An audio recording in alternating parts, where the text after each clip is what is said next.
Bismillahirrahmanirrahim. Assalamualaikum warahmatullahi wabarakatuh. Berjumpa lagi di Mutiara Investment Club dan kali ini saya ingin berbagi dan menjawab beberapa pertanyaan dari teman-teman sekalian. Yang pertama adalah saya ingin mengusung eh, video ini dengan tema trader harus terapkan SOP-nya. Di Bapak Ibu saya minta menerapkan SOP yang sudah Bapak Ibu punya atau misalnya Bapak Ibu mengikuti MIC, Bapak Ibu sebaiknya mengikuti juga apa yang menjadi SOP dari MIC. Baik, sebelum kita mulai, saya ingatkan kepada Bapak Ibu, jangan lupa like, komen, dan share video ini.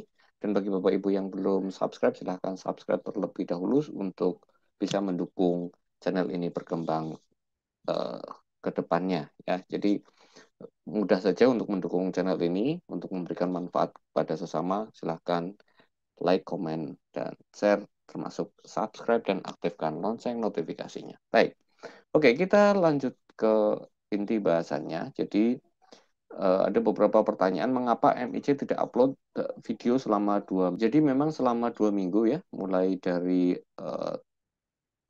2 minggu yang lalu, kita tidak upload video dan ternyata memang apa namanya IISG terus meluncur ke bawah ya. Jadi memang alasannya adalah saya mendeteksi ada sesuatu yang apa namanya ada outflow lah intinya seperti itu. Nah pertanyaannya Pak kenapa nggak kasih warning gitu ya? Karena memang selama ini ketika Bapak Ibu perhatikan misalnya apakah di tanggal ini misalnya di tanggal ketika ketika ISG drop dalam apakah MIC ada video? Saya yakin tidak, saya tidak merasa bikin video. Ini tanggal 28 April, termasuk juga ada di sini. Ini juga saya tidak rilis video gitu ya. Nah, termasuk juga yang ini. Jadi setiap kali ISG drop dalam memang kita tidak rilis video. Pertama, alasannya adalah MIC tidak mau tebar fear gitu ya, tidak mau menebar ketakutan. Itu yang pertama. Yang kedua, saya pikir dengan tidak adanya video, Bapak Ibu tidak mengambil posisi baru gitu ya, tidak khusus untuk Bapak Ibu yang memang selama ini mengikuti trading plan yang dibagikan oleh MIC. Saya kira itu, jadi saya tidak mau menebar berita buruk atau menakut-nakuti atau membuat hari Bapak Ibu menjadi resah, menjadi tidak nyaman, menjadi tidak tenang, tapi juga pada saat yang sama Bapak Ibu tahu bahwa ketika MIC tidak rilis video memang selama ini ISG selalu drop gitu ya. Bapak Ibu boleh backtest ke belakang bahwa selama MIC tidak share video memang biasanya ISG drop. Itu alasannya, jadi saya tidak mau tebar ketakutan, tapi juga uh, dengan bahasa yang lebih halus, saya ingin mengatakan bahwa ada sesuatu yang tidak uh, enak nada-nadanya. Itu uh, jawabannya. Yang kedua, ya ketika ISG koreksi tajam atau koreksi gitu ya, memang yang terjadi adalah peluang menjadi sepi gitu. Betul, memang tetap ada peluang, tapi yang jadi masalah adalah tidak berkelanjutan atau tidak sustain gitu ya. Jadi ketika ada saham A naik itu biasanya eh, hanya kenaikan yang sifatnya sementara. Nah, masalahnya adalah saya sangat paham beberapa dari kita itu tidak bisa berdisiplin. Saya khawatir itu ya. Saya sudah melakukan beberapa kali percobaan. Saya sudah melakukan beberapa kali percobaan. Artinya selama selama IHSG koreksi, saya juga misalnya ngasih beberapa stock pick ke teman-teman yang ada di Pro gitu ya. Walaupun misalnya yang di MIC umum pun kemarin saya kasih selis ya, walaupun MIC Pro sudah masuk dari pagi, MIC yang umum saya kasih di Kamis sore untuk saham selis. Dan Jumat masih ada kenaikan belasan persen ya, artinya saya masih apa memberikan view saya dan masih ada peluang upside yang cukup jika memang Bapak Ibu yang ada di grup umum pun ikut gitu ya. Nah, bagi Bapak Ibu yang ingin bergabung juga di grup Mutiara Investment Club, grup Telegramnya nanti linknya akan saya cantumkan di kolom deskripsi ya. Nah, poin bahasan saya bukan itu. Poin bahasan saya adalah eh, apa SOP yang diterapkan oleh MIC sebenarnya. Jadi selama ini saya menganjurkan kepada Bapak Ibu yang mengikuti MIC, pertama adalah setiap RDN hanya 2 emiten. Kenapa? Alasannya supaya gampang di-manage. Yang kedua harus ada dana cadangan. Itu kenapa? Karena jika Bapak Ibu terjadi kecelakaan dalam tanda kutip, karena seringkali kan gini, kita kita terlalu pede dengan hasil forecast kita karena selama ini oke, terus kemudian sesuatu terjadi gitu ya, di luar ekspektasi kita turun. Maka yang bisa dilakukan adalah melakukan average down gitu ya, melakukan average down di titik di mana apa namanya, di mana kita meyakini bahwa itu adalah bottom untuk bisa harga untuk bisa reversal gitu ya. Nah, yang ketiga adalah kalau sudah terjadi sebaiknya trailing stop diaktifkan. Ini saya peringatkan karena begini sebenarnya. Ini kasus Humi misalnya ya. Ini Humi sudah masuk 2 kali dan mungkin juga ketika yang kemarin, tapi yang ketiga saya tidak publikasi. Sebetulnya di kasus yang ini sebenarnya setiap kita masuk kita selalu dikasih upside yang cukup lumayan. Misalnya di tanggal 5 Desember kita masuk Humi ya. Humi closing bisa masuk lagi. Oke, kita lihat ya, Humi di closing bisa masuk lagi di tanggal 5 Desember. Misalnya, ini Humi ya. Jadi sebelumnya ceritanya kita sudah masuk Humi di sini ya. Terus kemudian saya rencananya adalah hanya mencari TP2. Ternyata sampai dengan TP3. Begitu TP3 disentuh, harga Humi berbalik ARB. Yang jadi masalah adalah beberapa dari kita masih hold sahamnya. Lalu kemudian saya bilang Homi di tanggal 5 Desember yang ini, tanggal 5 betul ya, tanggal 5 Desember ini masuk lagi. Nah, targetnya juga masih TP2. TP2-nya berarti 450 setidaknya. Nah, ternyata masih di 474 gitu ya. 474 artinya kalaupun yang kejebak di sini pun tetap harusnya bisa keluar dengan selamat dengan cuan. Yang jadi masalah adalah kalau sudah dikasih kesempatan 2 kali seperti ini, eh, trailing stop tidak on atau tidak dijual ketika sudah taking profit maksimalnya, ini yang jadi persoalan. Ada persoalan lagi misalnya di kasus BGTG misalnya. BGTG itu kita ambil di area 101. Lalu kemudian sesuai trading plan kan berarti harus trading stop di berapa? 96 lah ya.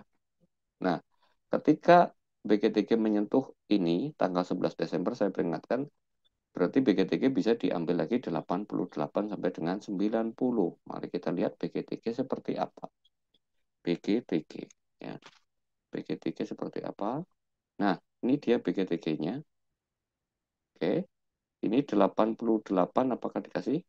Iya, 88 90 dikasih angkanya ya, kemudian naik sampai dengan 96. Kita akan lihat kalau misalnya kita masuk di area 90 lah misalnya. Kita lihat bahwa TP1-nya adalah 96. Maka ketika 96 seyogianya maka atau 97 maka trailing stop SOP-nya kita. Trailing stop adalah 2 tick di bawah TP1 di bawah TP1 atau TP2. Jadi selalu trailing stop itu diberlakukan. Kenapa? Karena memang situasi ISG itu seperti yang tadi saya ceritakan sangat eh, volatile dan memang kecenderungannya adalah koreksi gitu ya. Cenderungannya adalah koreksi sehingga SOP sebaiknya diterapkan lebih baik gitu. Nah, misalnya kita lihat lagi yang ketiga kemarin SLIS misalnya ya. SLIS itu eh, jelas ya, jelas bahwa SLIS itu pada tanggal 15 Desember pagi-pagi. Jadi kalau misalnya kita lihat SLIS itu kalau saya tidak salah posisinya adalah ada di 232 kalau saya tidak salah. Jadi masih naik sedikit di sini gitu ya. Nah, nggak sampai 232 mungkin ya, 228 gitu. 228 230 kalau saya tidak salah. pokoknya area itu, karena jam 10 pagi hari Kamis, saya share, kemudian saya bilang ini bisa sampai dengan TP3, gitu ya, ini bisa sampai TP3, sehingga ketika hari Jumatnya menyentuh ini ya sudah. Nah sekarang pertanyaannya adalah apakah masih bisa masuk lagi? Tentu saja saya sudah tidak bisa merekomendasikan Swiss untuk masuk lagi, kecuali sekalian breakout gitu ya.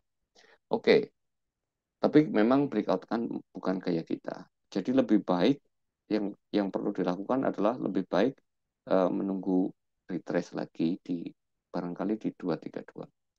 Oke, eh, Pak, berarti prospeknya ke minggu besok bagaimana gitu ya? Kita lihat IHSG-nya terlebih dahulu. Saya akan mengulang lagi ke IHSG. Sebenarnya view saya tentang IHSG seperti apa sih? Dari sisi saya sebenarnya IHSG ini saya berharap adanya second chance gitu ya, sampai ke 6 66 50-an barangkali ya. Tapi ternyata sudah terlanjur naik barangkali. Tapi view saya adalah begini sebetulnya. View saya adalah IHSG ini akan eh, membentuk double bottom lalu pergi ke 7.000, sideways di 7.000 lalu melanjutkan koreksinya sampai dengan di setidaknya di 6.500 gitu ya. Nah, oleh karena itu maka kita perlu aware gitu ya. Kita perlu aware bahwa em, ini bukan sesuatu yang sedang marketnya bukan sesuatu yang sedang bukan market yang sifatnya uptrend terus menerus, tapi apa namanya terjadi sideways dengan pergerakan yang lebar ya, sideways dengan pergerakan yang lebar, dan karena ada outflow tentu dalam jangka pendek ya atau menengah akan ada koreksi sampai di bottomnya lagi gitu ya. Jadi Bapak Ibu, saran saya ketika mengambil posisi trading sebaiknya apa namanya sebaiknya berdisiplin dengan apa namanya trailing stop gitu ya. Misalnya yang menarik, misalnya saya kemarin melihat ada grup panin misalnya, ini ada inflow walaupun tidak terlalu besar ya dan statusnya akumulasi.